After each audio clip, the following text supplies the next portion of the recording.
CNF, the Creative Nonfiction Podcast, greatest podcast in the world, sponsored by Goucher College's Master of Fine Arts in Nonfiction. The Goucher MFA is a 2-year low residency program. Online classes let you learn from anywhere, while on-campus residencies allow you to hone your craft with accomplished mentors who have Pulitzer Prizes and best-selling books to their names. The program boasts a nationwide network of students, faculty, and alumni, which has published 140 books and counting. You'll get opportunities to meet literary agents and learn the ins and outs of the publishing journey. Visit goucher.edu/nonfiction to start your journey now, immediately. Take your writing to the next level. Go from hopeful to published, and Goucher's MFA in nonfiction. Coming in hot. Number 2, batting second in the lineup. Quality sponsor. Bay Path University, your story. Bay Path is the first and only MFA to offer a no residency. Fully, you'll find small online classes and a dynamic and supportive community. You'll master the techniques of good writing from acclaimed authors and editors. Learn about publishing and teaching through professional internships. And complete a master's thesis that will form the foundation for your memoir or collection of personal essays. Special elective courses include contemporary women's stories, travel and food writing, week-long summer residency in Ireland,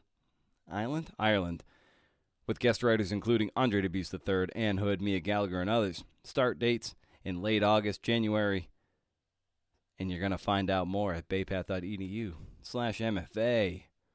Oh boy. What are you going to do, CNFers?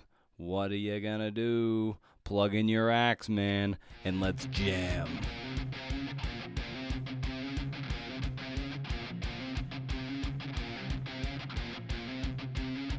Hey, I'm Brendan O'Mara, and this is my podcast, CNF, Creative Nonfiction Podcast, greatest podcast in the world, where I talk to badass tellers of true tales, whether they be writers, filmmakers, or audio producers, and I try to chart their journey while unpacking how they go about the work. Fred Waitzkin is here. He's most famous for writing the memoir Searching for Bobby Fischer, which was made into a movie, but we don't talk about that one lick. That'll be for another pod. We talked about his writing career and his new novel, based on a true story, titled Deep Water Blues, published by Open Road. Honestly, man, the pod goblins threw this one together. Again, I don't know how it happened. I kind of black out for most of the week. Energy levels are all-time lows. The yard and garden haven't been tended to in ages. My wife is the breadwinner by a pole, as we might say in horse racing, and she's burned out from working terribly long days. I'm burning out from working long days. By the end, after our bike commutes home, we're cooked. We're in bed by 8:30 at the latest. We can barely keep our eyes open to read. It's a mess. To quote my favorite band, it comes to be that the soothing light at the end of the tunnel is just a freight train coming our way. That's right. You subscribe to the show? Do it wherever. I don't need to tell you where, do I? Good. Head over to BrendanO'Mara.com, hey, for show notes and to subscribe to the podcast newsletter. Once a month, no spam. Can't beat it, so they say. Keep the conversation going on Twitter, at Brendan O'Mara and at CNFPod. If the show matters to you, and I know it does for some of you, maybe even a lot of you, tag the show and link up to it in your various platforms. If I'm the fire, you're the Tinder baby. Swipe right. All right, that's enough nonsense. I think you're going to love this one. Fred's got such a passion for writing, and he's written many great books. And I don't want to jinx it, but I think you'll want to come back, and we'll dig into his memoirs and other stuff. He's one of those guys who really loves the task and the art of writing, the work. He loves the work. You're going to love it. I know it. Here's me and Fred Waitzkin, episode 163? Yeah, let's do it.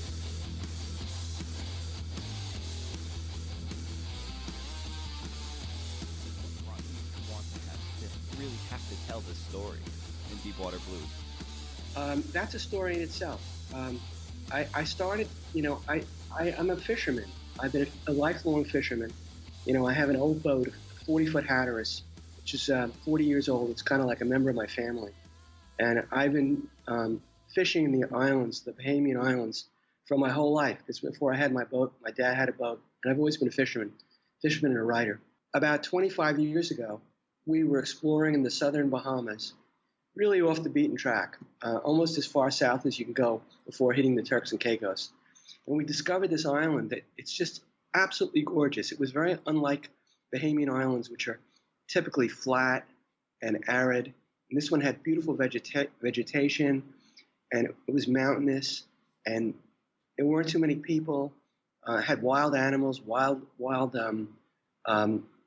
pigs and cows, more wild animals than people. And it also had a lovely, tiny little marina on the south end, which hardly anyone knew about.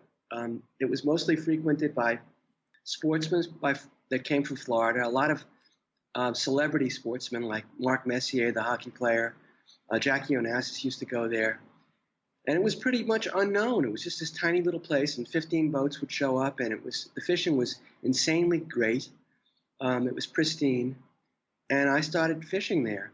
And then a number of years ago, a terrible tragedy happened around the island, a really gruesome, awful event that you've probably already read about in the book, but I don't think I'm going to spell it out. But just a terrible thing. Mm-hmm. A lot of people died. And after that, the island was cursed, is the best way I can put it. I mean, just terrible things happened on the island, one thing after the next. And this beautiful, physically beautiful place became kind of gnarled physically. The character of the people there changed. Very violent things started to happen, and the evolution of the place, coupled with my own personal involvement, because I loved it so much there, made it something that I thought I would write about. But it took me a while to figure out how to write about it. Anyway, that's how it began. Mm. So what was, or how were you able to crack the code to write about it in the way that was satisfactory for you? Well, it was, I've written a number of books, and my last book was a lengthy novel called The Dream Merchant. And, I sat down to write this book very much in the same spirit in which I've written many other books. And every time I tried, it just wasn't coming out right. It just lacked the power and the zest of the story itself. I was falling short. And I put it aside, and I spent 2 years working on a screenplay, which I'd never written a screenplay before, but I had friends that were movie producers, and I came across a story that was very, very interesting to me.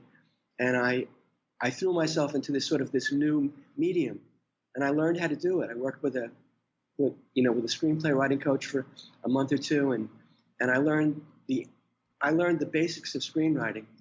And after I finished the screenplay and put it out into the world, I decided to take another crack at the novel. And I realized that immediately how to write the novel after I'd written the screenplay. I realized that it was an adventure story. It was a fast and violent story.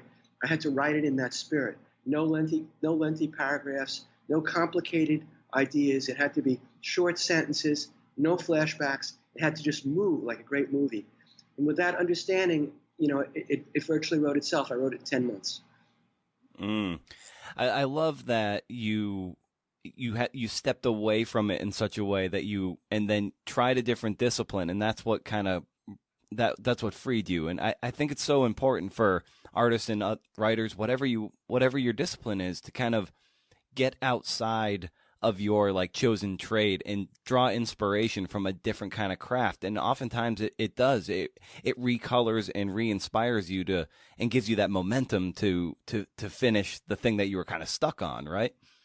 Yeah, I think it's true. And I mean, in my writing career, every time I finish a book, I kind of have a problem. It's hard for me to start the next book. And I find that if I try to write a new book, like within a month or two of having finished the old book, I end up rewriting the book that I'd just written. And so I've learned that I have to sort of give myself space, and that's important because you want each book to have a new life. You want it to be alive, almost like a person. So I think that's that's how I relate to that idea. Mm. And so with this one, of course, you did the adjacent thing and worked on a screenplay for a while. What other artistic media do you like to sometimes consume as inspiration that helps inform your writing and make you a better writer? Well, I'm a great lover of music. I'm a jazz lover. I'm a hand drummer. So I've always been inspired by music. My mom was a painter.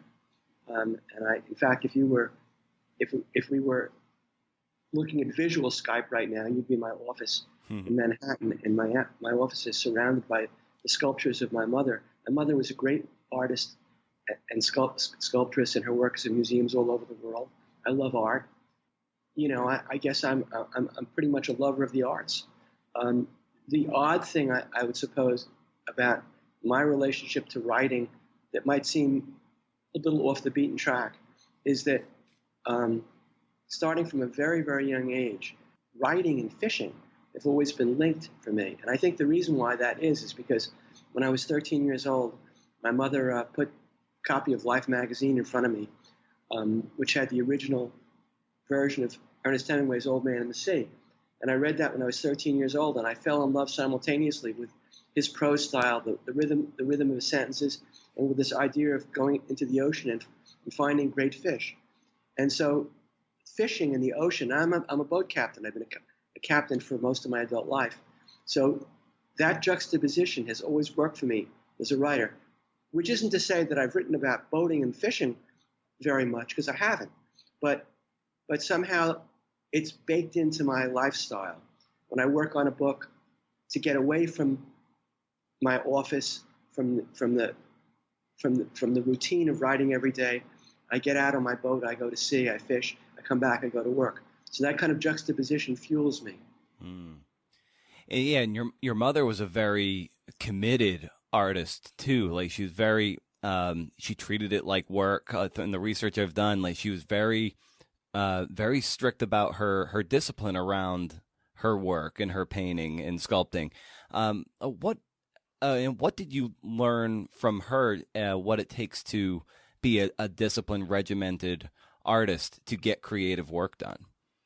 Well, she was very much as you describe her, and exponentially so. And my mother believed that art was everything. She believed that, and we used to argue about it because, I have other interests. I'm crazy involved with sports. I was a very hands-on father. I was involved with my kids, and my mother would always counsel me, forget watching Jet games on Sundays. Don't watch NFL games. Work. If you want to ever get anywhere as an artist, you have to work all the time. She was brutal that way, and that's how she was. She worked from dawn to dusk. For the last 20 years of her life, she worked with polyester resin, making her sculptures, which is very toxic stuff. And she used to pour this resin in molds and make incredible pieces of faces looking out of books. Books were her motif. She created books without words.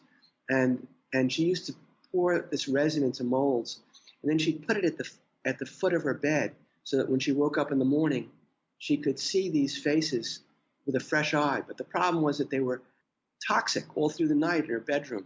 Stuff probably killed her. But she was really, she was rigorous about the importance of the work. And it influenced me greatly, without a question. And in a sense, too, your father, though, in a different trade, the Beethoven of fluorescence, as I think I read, he had a different kind of rigor as perhaps the greatest salesman of fluorescent lighting for for commercial buildings in all of New York. So what did you learn from him, and even just the interwoven nature of your parents' sort of vocations that led to you being a very successful writer? My parents were so mismatched. They were both brilliant at what they did. I love that you came up with the line, Beethoven of fluorescence, which came out of my memoir, The Last Marlin, because that's how I thought of him. I mean, when you say the Beethoven of fluorescence, it sort of sounds hilarious, doesn't it? Yeah. But that's what I believed when I was a kid. I mean, he was during his his period of time in New York. For 12 years in New York, he sold more fluorescent lighting than every other lighting salesman in the city combined. He was rather remarkable. But in my mind, he was even bigger than that. I mean, in my mind, when you looked at the New York City skyline and you saw those lights, I thought it was my dad that lit the skyline. And the question you ask is so fundamental to who I am. I don't know if your readers could relate to this or not, but when I was going to college, one of my favorite writers was Thomas Mann, and he would have these quote unquote artist figures in his short stories and his novels, and very often the artist figure was the product of a gypsy artistic mother and a businessman father, and Thomas Mann appealed to me in part because that's the way I grew up, and kind of like that literary tension, that push and pull between my parents, was kind of like what made me. And as a writer, the whole idea of push and pull is very, very basic to me. Good is connected with evil in an intrinsic way. Like to make that more tangible, if I were to write about a hero, a character that's a good character, I would be very interested in exploring his bad side, his shadow side, because I think all of us have a shadow side. You won't find a hero in my book that's just unequivocally good. I don't believe in that, and I don't think it's terribly interesting either. So can you kind of see how that would relate to my parents? When my father broke all the moral rules, he'd do anything to make the sale. And my mother was an idealist, an artistic idealist. So I sort of came from that, and my writing was greatly influenced by it. Yeah, I love that your mother, of all books that she chose to give you when you were a teenager, an impressionable teenager, she gives you Hemingway's Old Man and the Sea, and to me, Deepwater Blues really kind of harkens to that. Though it's not like a book exclusively on the water and about fishing necessarily, the way Old Man and the Sea is, but they seem to echo each other, if that makes any sense. And was that kind of your intent when you took on Deepwater Blues, that this was going to echo back to that very influential book for you? I don't think I was thinking about it in the forefront of my mind, but I mean, on the other hand, it might have been somewhere in there, because that's where it began for me with that book, and I loved it so much. I thought it was so. I don't know. I was so young. I mean, I've loved many writers since Hemingway. I could give you a list of writers. We could go on and on talking about the writers. But I guess when I think about the sea in writing, I think about Ernest Hemingway and Joseph Conrad, both of those guys. So I don't think I was specifically thinking about it, but I can certainly see how that book influenced this book. And the prose style also. Because as I suggested before, again, it wasn't something I was consciously thinking about. But if you were to look at the prose style with which I wrote this book, which was significantly influenced by screenwriting, by movies, it's different than my other books. Shorter paragraphs, shorter sentences, no flashbacks. I tried to keep it uncomplicated and wanted it to be an adventure story told as well as I could tell it. And as you were sort of developing as a young writer, eventually you come to, struggling writing short stories. Eventually you come to doing long-form journalism, feature writing. And there's a kind of a gap in my research I did. I couldn't find out quite how you got to journalism. So how did you get to the kind of journalism that you were doing and writing stories for New York Times Magazine and Esquire and everything? So how did you come to that? Well, I'll tell you. But let me back up just a little bit, because it's kind of funny. At least it's funny to me. When I after graduate school, and I taught for a couple of years in college, I decided that I'd devote some time to writing fiction. And my mother, I'd been living on St. Thomas, the Virgin Islands, and I moved back to New York. And my mother loaned me a cold water painting studio where she stored her canvases. And I went up there every day, attempting to write the great novel. And I would go to this office every day and sit down and try to imagine what fantastic plot my novel would have. I had it in mind. Maybe it would be a great plot like Tolstoy might write, like you know, Anna Karenina, you know, or War and Peace. And I went up there every day, and I couldn't think of one goddamn plot. I mean, I spent the better part of 2 years trying to think of a plot, and I couldn't find one anywhere. And it was very troubling. How the hell am I going to be an important novelist if I can't think of a plot? And, you know, I had friends. Everybody has friends. And a friend of mine was writing for the New York Times Magazine. And she introduced me to an editor, and they gave me an assignment. And I wrote it, and they liked my work. And then I started writing regularly for them. And what I discovered when I was writing for the New York Times Magazine was that there were stories everywhere. I didn't think there were any stories. I mean, I thought I had to make up all these stories like fairy tales when I was trying to write the novels. But I realized there were stories everywhere. You could find them in the subway. You could find them walking in the street. You know, you could be interviewing an NBA ball player and having a couple beers, and then he'd tell you a secret, and you realize, oh my God, that's a fantastic story he's telling me. And so I really learned about stories doing feature journalism for the better part of 10 years. And that really was a great training ground for me as a novelist. But to answer your specific question, I was introduced to an editor by a friend, which is often the case. I mean, how do you get started somewhere? Someone has to give you a chance. What was that first story, if you remember?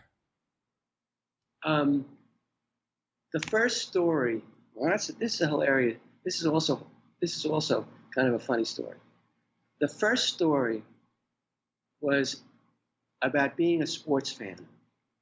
I was a crazy sports fan. I was a fan of the New York Knickerbockers and the New York Jets and the New York Mets, all of which mostly lose, right? Yeah. But I was a fanatic sports fan, and I sold my editor at the magazine the idea that it would be great to write about being a sports fanatic, and so they liked the idea, and I thought that I would base the article on my favorite athlete in the world, who was Walt Frazier. Are you a basketball fan? Yeah, and I'm familiar with Walt too. Yeah. Okay, so he was my favorite. You know, I mean, he was just bigger than life for me. I lived and died for Walt Frazier. And so through the Times, I'd arranged a phone interview with Frazier. And I was in my apartment one morning, and he called up, and he said, "Hello, this is Clyde." And I said, "Clyde? This is Clyde?" And he said, "Yeah, this is Clyde. Is this Fred?" And I was just so stunned that the same guy that brought the ball up the court so brilliantly, you know, and weaved through Pete Maravich and all these other guys to make the baskets, they called me up on the phone that I couldn't say a goddamn thing to him. I just couldn't say a word. And I bumbled around for about 45 seconds, and he hung up the phone.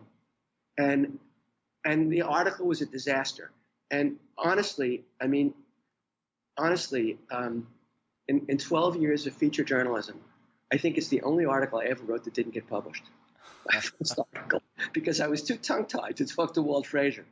No, so actually my first major article, I bounced from the Times to Esquire, and I wrote a big article for Esquire, and then I went back to the Times Magazine, and I wrote for them a lot. That's hilarious with the Clyde Frazier. There, I know what you mean. Like sometimes you write a story about someone, or you get access to someone you revere, and you're hearing their voice. You know, you're so used to hearing them on TV, so you have that removed, and then all of a sudden they are literally in your ear, and it's very it's intimidating, and you can totally clam up. I totally get it. I totally clammed up. I was like an idiot. I remember a few years ago I interviewed Tom Durkin, who's the iconic great race caller for decades for New York Racing Association and Triple Crown and everything.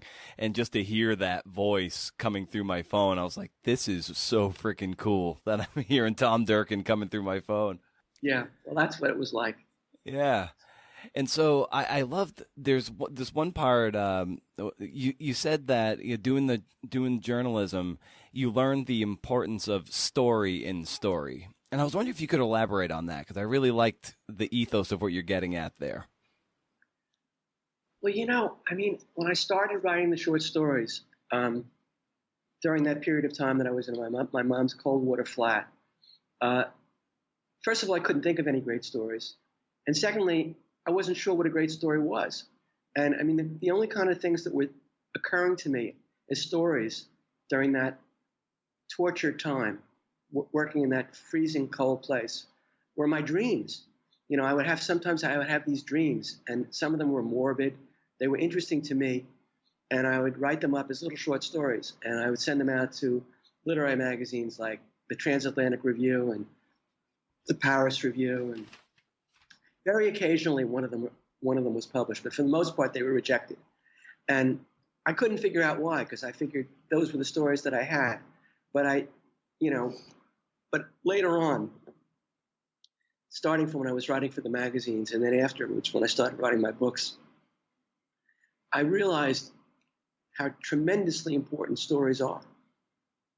And I think that occasionally I work with young writers, talented young writers, to help them along a little bit. And one of the things that I tell them is that having a great story is 80% of the game. Of course, you have to learn how to be a writer. There's a lot of things to learn about being a writer. But if you have a great story, a really great story, you can be less than a great writer, and it can still be a very good story. So finding a great story is very important. And what is it? And what is a great story? Well, there are different elements. And a great story for you, Brendan, might not be a great story for me. There might be a certain commonality. There probably would be. I mean, it would be a tale that would be intriguing, that it would have the ending might be a surprise. There would be something about it that would be gripping. There would have to be some characters that were very interesting and compelling. But really, and I think this is the key to it, a great story for me is a story that engages me emotionally, a story that I can fall in love with, because it's like a love affair, writing a novel. I mean, you're with this book for a year, for I don't know, the last one I wrote quickly, but the one before took me 10 years to write. So you're with this story for years. You've got to love it. You've got to be able to love it. You need to be able to dig deeply into it. If you don't love it, even though it might be a great story for you, if it's not a great story for me, it's just not going to work. So, I mean, have I sort of answered your question? Yeah, absolutely. Because I think the pitfall that some people get into, and this could be for anyone who, say, might be a fan of, say, David Foster Wallace or something, who has just pyrotechnics on the page. So sometimes people, I think they want to maybe sound like that and fall into that trap. But really, ultimately, what you need to do is find just a good story, write clean sentences, and get out of the way. So I kind of like the sense that, it starts with story, and then you can build out from there. And that's what people want, even though there are some people like Juno Diaz or David Foster Wallace who can really just light up the page for you, regardless of what they're writing. Well, listen, a great story can help you light up the page. In other words, a great story inspires you, and that's the other element in writing, which I think about a lot, and which I try to teach when I talk to young writers. One of the questions I'm often asked is, do you write a detailed outline of your books? Do you outline the book from the beginning to the end? Do you outline your chapters carefully? Do you have intensely detailed notes before you write a chapter? And I say no. And I say I know generally the story that I want to tell. When I start writing a chapter, I might have a 3x5 card with 4 or 5 points that I'm likely to hit. But I think the more important thing is to give myself room to discover the story that I want to write. Because I think that the story that exists beneath the story that comes from a pre-analytic place in a writer, is where the really exciting stuff happens. Hemingway, and I guess I read this in the Paris Review when I was a kid, said something like, every time he sits down to write, he tries to write better than he could write. And I didn't understand what that meant for many, many years. I think maybe I didn't understand it until 5 or 6 or 7 years ago. And I think what he meant was just what I'm referring to, that if you are engaged in your story so deeply that you're not thinking and worrying about, what happens next and then what happens after next, if you're able to just sit down and let yourself enter into the story in a kind of pre-analytic way and just write it, then you can discover things in yourself and in your story that you never dreamed of.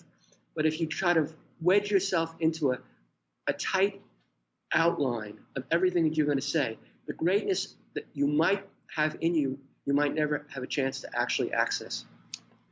Yeah, it's kind of like that echoes something you said in an interview where you said there's a lot of alchemy in writing. You make a soup, put a lot of stuff in, but if it's really good soup, what comes out is sometimes surprisingly different than what you put in, and this is the coolest thing in writing. So that's kind of what you're getting at. Kind of like you might have an idea, but it's just working with the muse, and then something else comes to the surface that you had no idea was there. Absolutely. I mean, again, maybe it's frustrating to our listeners that I'm going to make these illusions without, putting meat on the bone. But like in the book that we're referring to, Deepwater Blues, the ending of that book, I didn't know what that ending was going to be until I was 30 pages out. And then all of a sudden it came to me, oh my God. Now, I love that. And that's happened to me before. Because if you know what the ending is going to be before you even write it, then there's a chance that you're kind of crimping yourself. You're crimping your work to get to that ending rather than letting the work bring you to an ending, if that makes sense to you. Yeah. Yeah. I think, too, it's not having the ending in mind at the beginning. That can be stifling and crimping, kind of like you said. But the minute you know where the ending is, to me, and this is a nautical metaphor that probably will appeal to you, is that it in essence becomes a lighthouse. And then you know you're writing towards something. And there's a kind of a sprint and a great momentum that comes in once you know what the ending is going to be. Is that an exciting pulse of energy for you when you figure out what that ending is and then you are just gunning for that lighthouse? I think you expressed it beautifully. I certainly couldn't say it any better. That's exactly how I feel. But I think the key to it, and I love the way you say sprinting to that lighthouse, but the key to it is, again, not having it in front of you before you start writing the book, because then you might be straining to get there rather than allowing the book to get you there.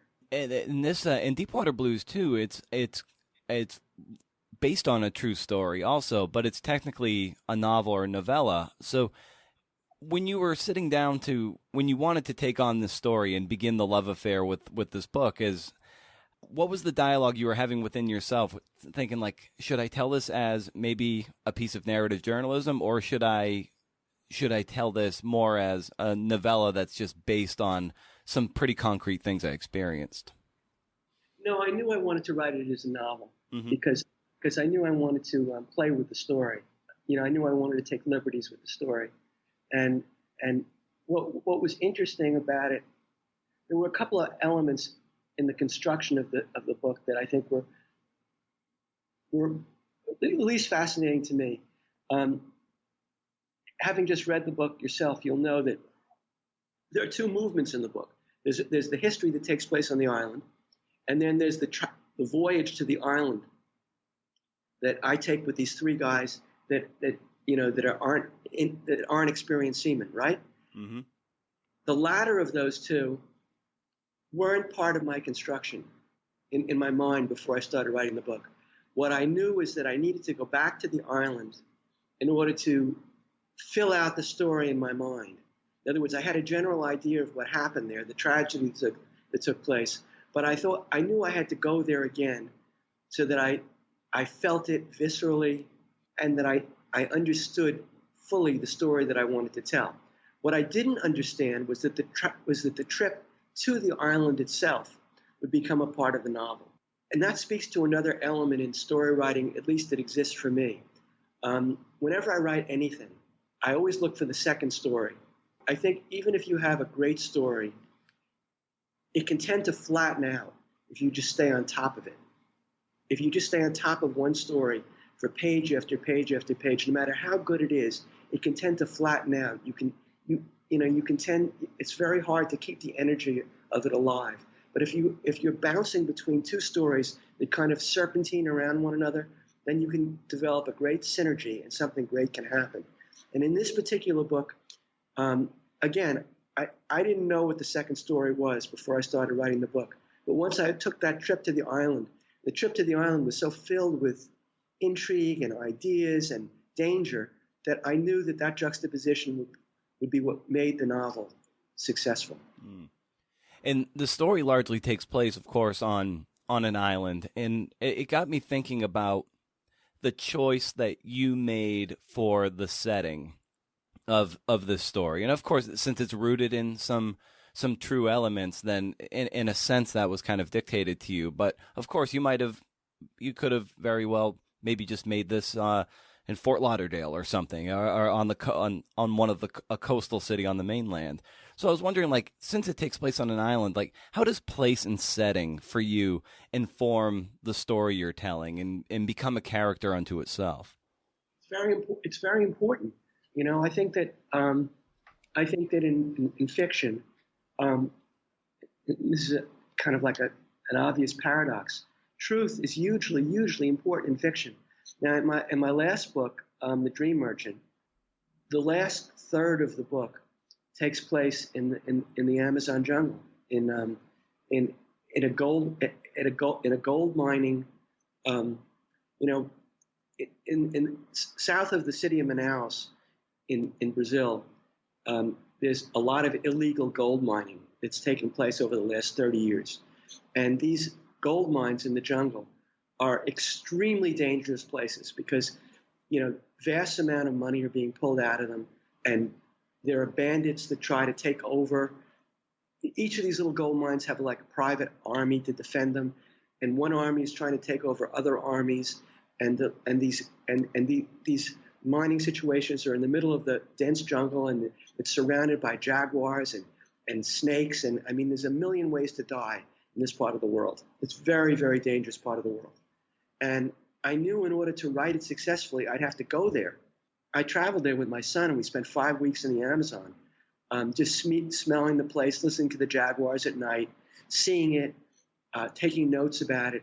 And then I knew the story that I wanted to write, but I had to feel the place in my fingers, in the smells and the food. I had to feel it in order to write it. And similarly in this book, that island is essential. I mean, the story takes place on this little island that was once so gorgeous and then utterly ruined, decimated by hurricanes and violence. So I had to see that as well. So place is very important. I think if you're an author and you're trying to write a novel about the Antarctic, and you don't go there and smell it and feel it, everyone's going to know you're faking. Mm-hmm. Everyone's going to know it's bullshit. No, it can't be any. It's very unlikely that it'll be any good. Have you run into in the writers that you've worked with, or even colleagues and peers, that maybe they want to write that, say, Antarctic novel, just to use the recent example, and maybe they can't afford to get there? What advice might you have for that person who might have an ambitious world to build, but maybe they can't get there to tell it as true as possible? Write something else. Yep. I just think that, a good reader can tell immediately that you're faking. I mean, and then you're beat before you even begin, unless the idea of faking is baked into the novel. That can happen too, right? You could write a novel about going to the Antarctic, and the fraudulent nature of it could be baked in some strange way. But I don't think I think that in fiction, faking is very, very apparent. One of the things that interests me, I was reading in the New York Times about a month ago an interview with Thomas Harris, who wrote Silence of the Lambs, and he was talking about character in his books, right? Because he has a new novel that's been out, I guess, for a couple months now. I haven't read it, and he made the point that he never makes up anything. Every character that he ever wrote about, including Hannibal Lecter, he knew. Now, of course, obviously, he doesn't mean that he knew someone that ate other people, but he obviously knew someone that stirred him in a certain way that opened up the character of Hannibal Lecter. And a lot of great writers will, some writers won't say that, but I think it's true about all the great writers. I mean, Ernest Hemingway, for example, in the first drafts of his books, in the first draft of The Sun Also Rises, he calls all of the characters the names of his friends. Jake Barnes is called Hem for Hemingway, and other characters are named friends of his, and then in later drafts he changes the names, and I'm sure that the characters evolve from the way they were in the first draft. But I mean, novelists write about what they know about, the good ones. Yeah, and I think it's the old adage, like, write what you know. I think you have to get to a point that you know it, but it's probably a great place to start of writing what you don't know. That way you're always on, like, this sort of road of discovery, and then you can apply that. You can develop a sense of mastery to tell it true. But is that how you approach it? You see something that's kind of curious for you, and then you go down that road, and then you have the authority to write about it? I don't know. I mean, I'm not exactly sure how to answer that question. I just know that that I wouldn't dare write about a character. I mean, I might take on a character that I don't know and learn about it. Maybe that's Lenny Bruce. Like Lenny Bruce, right? In the Dream Merchant, I read 12 books on Lenny Bruce. I felt like I was Lenny Bruce before I wrote those sections. And likewise, in that book, there's a character. It's a female character. Her name is Ava, and Ava is a 26-year-old woman. She's very, very beautiful, very sexy. She's been used by men, and she has a sense that she's very smart, kind of like Marilyn Monroe, but not so cultured, and is kind of burdened by the sense that there are things in the world that she doesn't know about and she wished she did. I knew this was the character that I wanted to write about, but I didn't understand her deeply. And so I was talking about this with my son Josh one day, and he said, "Let me introduce you to someone." So he introduced me to this friend of his. She was a 26-year-old girl. She was an actress. She looked like Marilyn Monroe. She was beautiful, just beautiful. I took her out to lunch, and I described this character that I wanted to write. And we sat in this restaurant. We talked for, an hour and a half, and she wasn't giving me anything. And I figured this just wasn't going to work out. And I remember we were leaving the restaurant. This is a restaurant on 23rd Street called the East of 8th Avenue. It's no longer there, but it's a great restaurant. And there's a wrought iron staircase outside that you have to walk up to leave the restaurant. And she was walking ahead of me, and she turned around to me at the top of the stairs, and she looked at me. And her voice had changed, and her character had changed. And she said, "I can do this. Believe me, I can do this." And the hair on my arm stood up, because like in those few seconds, she was my character, Ava. And so for the next 9 months or so, she would come to my office every 3 weeks. And, I would have sent her a chapter that I'd etched out, or an outline for a chapter. And she'd come to my office and we'd block it out together. And by the end of those 9 months, I wasn't even giving her the lines. She was giving me the lines. She had become Ava. So there's a lot of different ways to discover a character. Mm. One of my favorite characters in Deepwater Blues is actually Hannah, who kind of has a minor role, but she's kind of the old soul of the book in a lot of ways. Like, she's just there. She's kind of trapped, kind of suffocated by and pulled into Bobby's orbit, especially when he grows obsessed with his rivalry and his rival. And I was wondering, like, how did you come to Hannah and want to tell her story as part of being on Bobby's wing? I'm really glad you mentioned Hannah, because I'm kind of smiling if you could see me on Skype right now, because Hannah was truly an invention. I can't think of another character that I've written recently that was so much an invention of my imagination as purely as Hannah. I have a dear friend that's Hannah, and I used her name, but she's not at all like my friend Hannah. But I just imagined her. I don't know. Maybe I don't think she was based on anyone in particular. There was a kind of I think it had to do with the juxtaposition to Bobby more than anything else. I wanted Bobby to develop from the character he'd been to the character that he is at the end of the book, and I needed for him to have a guide, and Hannah was his guide. Mm-hmm. Yeah, and without her, his pursuit and his obsession might feel kind of like noble and just very, type A and driven. But with her, it gives ballast and makes him almost look like a man possessed and like a man who is being driven to a bad place by his obsessions. And without her, I don't know if you get that. You don't necessarily get how almost mad Bobby is driven towards the in the final quarter of the book or so. I think that's true.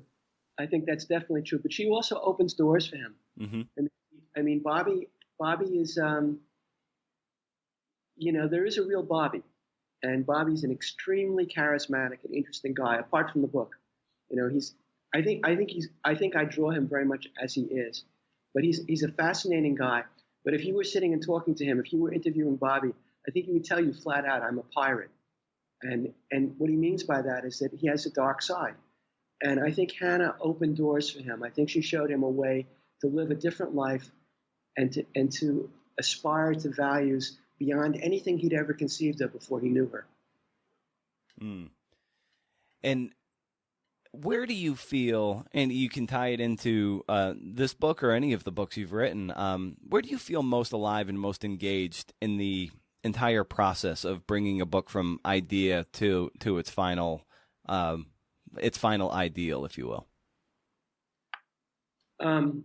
The writing, it's something again that I talk to about with my young writer friends. I mean, I said, because I remember when I was when I was in my mother's cold water studio and I was in my 20s and I was writing my dream stories and getting rejected left and right. It's occasionally I would talk to a successful writer and I would talk about my fears about publishing and my young writer friends do the same with me now. And what I say to them invariably is when I think about the high points of my career, and I've been lucky. I've had some success in my writing, and I've gotten some great reviews from very, very smart people and all sorts of stuff like that. I mean, I've been a lucky writer, but the joy of it is writing the paragraphs. No doubt about it. Sitting down and writing those paragraphs, having things come out of me that I never dreamed were inside me. Working on the sentences until they really sing. The pleasure that comes from that for me. Creating characters that I hadn't quite thought of before, like Hannah. I'd never thought of a Hannah before I started writing her. That's where the greatness of it is for me. No question about it. Yeah, there's a great quote from this guy named Chase Jarvis, photographer, and he's founder of Creative Live, the online learning site, and he has this line that just says make it until you make it instead of fake it until you make it. And that just, you saying you would have never have created Hannah had you had not just been in the grind and just churning through, putting in the hours, putting your ass in the chair, getting the work done, and then suddenly a great turn of phrase happens or a great character surfaces. And over the course of your career, how have you gotten comfortable writing a lot of maybe bad words and bad paragraphs to get to that one that really cracks, and not being hung up by doing bad work to get to good work? This might not seem like a brilliant answer, but I think there really is something into this. I really think there's something to this idea of the 10,000 hours. This idea if you work at something for 10,000 hours. Who was the nonfiction writer that posited that? Gladwell. Gladwell. I think there's really truth in that. I mean, I have a friend. He's 24 years old. He's a brilliant guy. He went to just finished a graduate degree at Oxford, and he wants to write fiction. And he started showing me his fiction 2 years ago. And I mean, he was a great nonfiction writer. I mean, the reviews that he was writing at 20, 21 and 22, they just knock your socks off. They were as good as better than I could do. They were just great. But his fiction was, he just didn't have a sense for what to do. He was lost. He was all over the place. And we talked about it. And, you know, I would make a suggestion here or there. But basically, I would just tell him to keep working at it. And he worked at it and worked at it. And, you know, he showed me 2 short stories this last week. And they blew my socks off. I mean, they were both great. I mean, they were just terrific. They were just filled with mystery and intrigue. And the prose was beautiful. And he didn't say too much. And he didn't say too little. And I thought back, oh, my God, the way he's developed in 2 years. But he spent a lot of time during those 2 years writing paragraphs.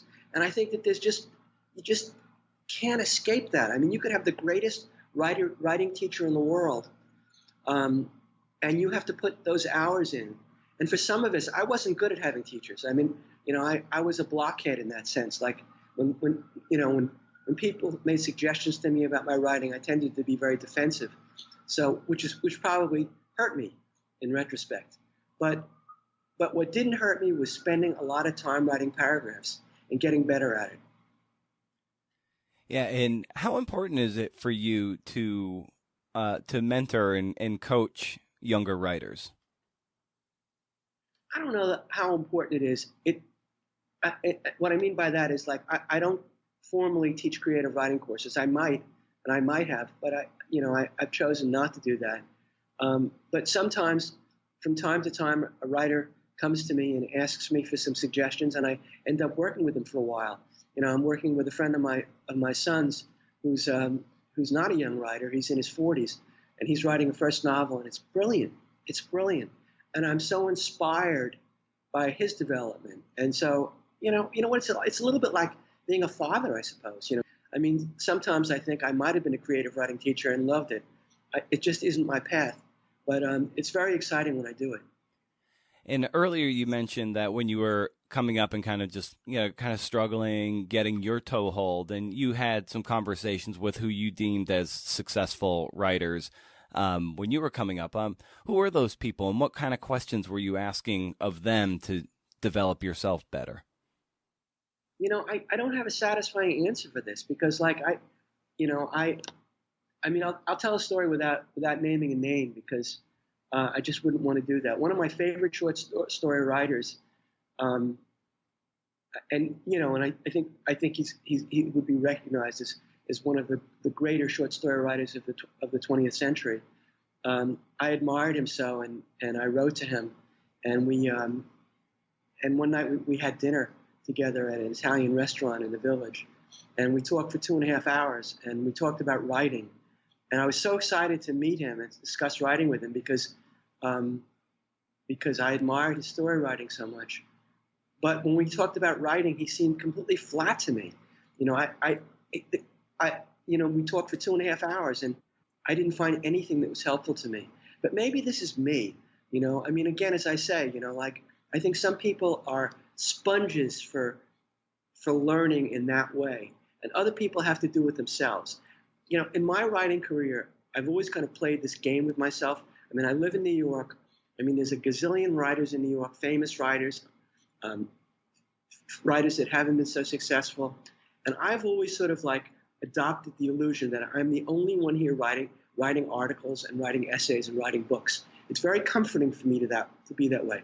I never went to places like Yaddo and McDowell, although I've been invited to go to them. I never went to writers' workshops and conferences. I've always sort of loved the idea of being kind of a hermit out there on my own, feeling like I'd kind of invented it for myself, and I'm the only one out there doing it. That illusion always worked for me. I don't think that's the way to go. I don't think people should be that way. That's just the way I had been. Mm. Yeah, and how did you foster a sense of community, even though you were telling yourself the story that you were on your own island, so to speak? That way, you were contributing to something larger, but you were still playing a mind game with yourself that allowed you to get the work done. Well, after my years, starting from my years in journalism, I've been lucky.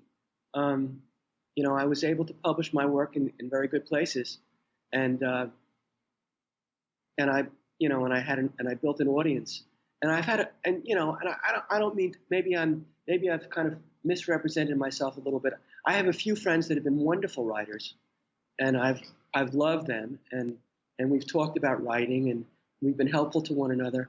Mainly, what I'm saying is that I didn't enter the large pool of writers and writing workshops and writing retreats that a lot of writers do.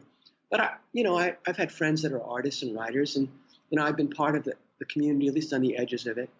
But I've mostly kept my own company in that respect. Mm. And what would you say you struggle with to this day? You've written millions of words, but I'm sure there's probably some things that you still struggle with, that you have to work through every time you start a new book. So what are one or two of those things that you still kind of have to get over when you're writing a book? Well, two things that I can think of, off the top. The first thing is the new book itself. Because as I mentioned earlier in our conversation, every time I finish a book, like if I had an idea for a book, right? And I do have a couple of ideas that are kind of floating around.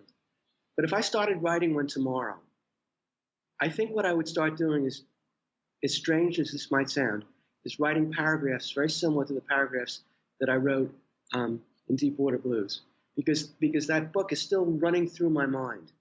I get so deeply involved with the book that I'm working on. It's such a big part of me that it takes me a while to shed it.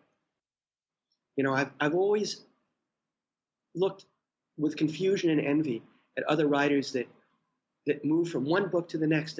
Writers that publish a book every year or every 2 years, and they know exactly what they're going to do next, and they slide right into the next book. I'm not like that. I need a hiatus between books, because I always want my books to be different. I don't want to write the same book over and over again. And I think my books have been different. The other part of it is that at the beginning of each book, it's an enormous challenge, because you start writing it, and it's like building a house.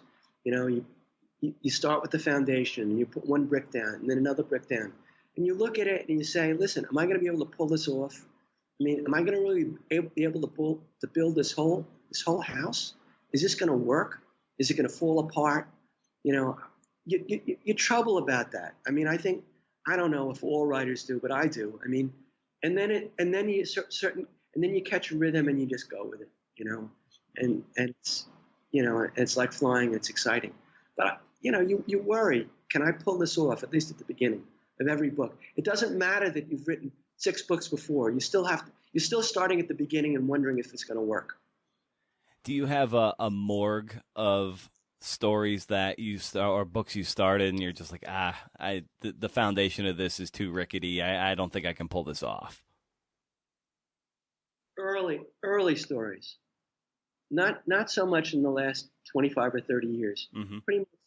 Pretty much everything I've tried to write in the last 25 or 30 years, I've managed to write and finish. As I mentioned much earlier, this book I worried about, because I knew it was a great story, but I didn't know how to write it, and I had to put it aside for 2.5 years. But then ultimately I was able to write it. But no, the answer is basically no. I once I seize on an idea, I've pretty much been able to write it to the end. And through the course of your writing, you've been doing this for a long time. What still excites you and still surprises you when you're in the throes of a creative project? Just that stuff that gives you that grist for the mill, it's stuff that just keeps bringing you back to the page time and time again, probably for the rest of your life. What I said to you earlier, the discovery. A discovery is just a thrilling thing. It's like meeting a new friend, right? Like when you have your circle of friends, 6 friends, and you love them, right? And it seems like as you get older, it seems harder and harder to really make a new intimate friendship. I don't know if you would agree with that, but that's my sense. And then you meet someone new, and you relate to him or her so powerfully, and it's just so alive. And it's like you're rediscovering yourself through this new person that you meet, right? And that's the exciting thing when you start a new book. It's like having a new love. It's kind of like what you once said, where there are many ways to experience the girl in the elevator. You've really looked into my writing. That's exactly correct. That's right. There are many ways to experience that girl in the elevator. And it could, and for people that might sound weird to people who don't exactly know what that means, but there's a great story behind that. Maybe you could elaborate on that, what that metaphor means. Okay, so I have this friend, and he was in his, at the time he was in his 60s, I think, middle 60s, and he was feeling depressed about life. He was feeling a bit stale about his work. A brilliant guy. He was a great athlete. He was a triathlete, a golfer, and a baseball player. But physically he couldn't do anymore the kinds of things that he was doing, and he was feeling gloomy about his life. He was living in an Upper West Side apartment. And one day, he was riding in the elevator, and there was a woman in the elevator who was 15 or 20 years younger than him. And he'd noticed her before, and she noticed him before. And they started chatting a little bit. They had to go up to the 14th floor or something like that. And she said to him, out of the blue, in one of those moments in life, uncanny moments in life, you're so attractive to me. And he was dumbstruck by this. And she embraced him, and they kissed in the elevator. And that was it. And it was an intoxicating moment for him. And he felt reinvigorated. And his life, it was just a shot in the arm for him. And his work became more creative. And his marriage became more creative. And he just felt good about the world. That's the story, right? That's it. Yeah, I love it. I just love that there's those different ways to experience the girl in the elevator to jumpstart your creativity or fill in the blank. But there are any number of ways to find that and to kind of kick you in the pants and to revitalize yourself. Yeah, there are. There's a lot of ways to find the girl in the elevator. I mean, for me, as I mentioned earlier in our conversation, fishing is the thing. I mean, you sit in the office, and the office is great, and the city is great, but you go out on the Gulf Stream and you troll a couple of lures, and some 400-pound fish grabs the lure and leaps out of the water, and you look at him and you think, oh my God, how could there be something in the world as beautiful as that? That's another girl in the elevator. Mm-hmm. Well, Fred, I want to be mindful of your time. This was so wonderful to get to talk to you about writing and your process, and of course your wonderful new novella. So, where can people get more familiar with you and your work if they're not already familiar with it? Well, you can read about my different books on my website, fredwaitzkin.com. There are also essays about writing and interviews with me there, and to buy the new book. Deepwater Blues, I would say Amazon.com. They offer it at a good discount, and they've been very good to me at Amazon. Amazon.com is a good place to buy my work. Well, fantastic. Well, I hope this is the first of many conversations, because I think we could go down a lot of different rabbit holes, especially with respect to writing and writing memoir, even long-form journalism too. So I hope we can keep this conversation going in the future, Fred. I'd love to. I really enjoyed this talk. This was a great talk, Brendan. Fantastic. Thank you so much. You got it. Thank you, and stay cool. Take care. Take care. Bye. What did I tell you? What did I tell you? I love talking to people who love the work above all else. That's how we get satisfaction in this racket. It's by loving words, loving paragraphs. The rest is gravy. It's got to be. I know we have to somehow make a living, but finding the satisfaction in the things we can control will yield more happiness and money. We need money. Thanks to Goucher's MFA in Nonfiction and Bay Path University's MFA in Creative Nonfiction for the support.